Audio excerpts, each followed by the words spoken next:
Welcome to Relate with Miss Lisa and Ruben. Welcome to our second season with Miss Lisa and Ruben. Let's get started with Season 2, Episode 4, calling it The Danger Zone. So is jealousy part of your DNA?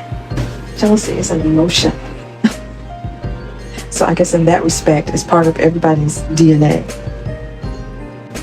So you're saying everybody just walking around jealous? Everybody has the potential to be jealous. Like everybody has potential not to be jealous? Yes, they do. It's like anything else. When you take it out of context, that's when it becomes a problem. If an ex contacts you and you don't respond back, and that's a whole new storyline, not responding back to that, then you tell the person you're with about the ex contacting you, and you mention that may be a potential problem. Just dating in general. Okay, you've been texting, you've been talking, you've made it to the point where you've had that face-to-face meeting, and let's just say after the first meeting, you decide, I'm not feeling like this is something I want to move forward with. How do you communicate that to the person?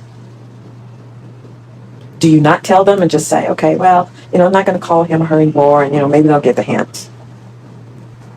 Or do you say, okay, I'm going to have a conversation with this person, say, hey, it's really nice to meet you, but, I personally don't feel that I want to continue this relationship.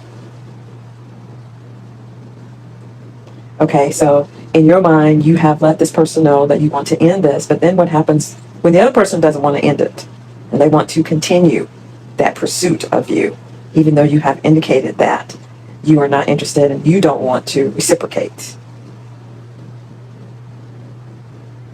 How do you then cut that person off or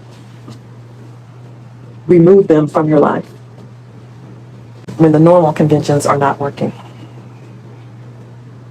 Well, as you say, in your mind, in my mind, you're dealing with obsession. You didn't ask for this person to be obsessive. You didn't lead into this person being obsessive. You didn't even know a person is obsessive. A person feels in their mind that you belong to them, and you have no choice in the matter.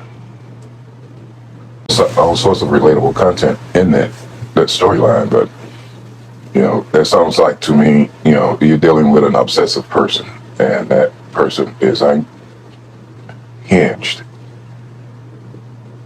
Well, it can be dangerous. So here's the issue. Okay, you're trying to move on with your life with someone else, but here's this other individual not living in reality that has already painted a different picture of you being a part of their life. So it's one thing to say, it's my problem and I'll take care of it. But if you're in a relationship with somebody, it's not just your problem, it's their problem also. That when you're dealing with someone that's obsessive, that anger can not only be directed against the person that they are enamored with, but it can also be directed against whoever else might be in their life. Hence, it's not just your problem, it's also the other person's problem. Because when you're dealing with an obsessive person, you don't know how they're going to react. Their anger could just be directed towards you, or their anger could be directed towards the other person that they see as a threat to their imagined relationship with you. all of which is why you went to the person you're with now and told them about it. Everything you just said is the reason. But there's just something to be said with just slowly walk away. If the person you're with, after you told them, if they feel that their life is in danger, well then, if I were that person, I would say, well, okay, you know what? I can't deal with this with you.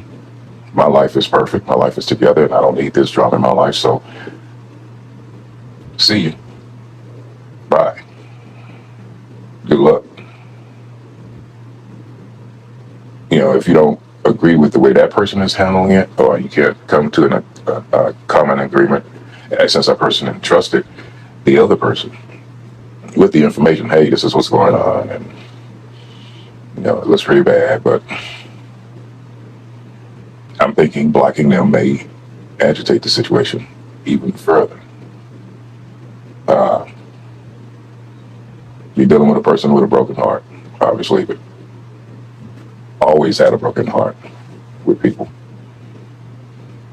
And you're just one more person that broke their heart. So you don't know what's going to come of the situation. That person should just, in my opinion, just pray about it.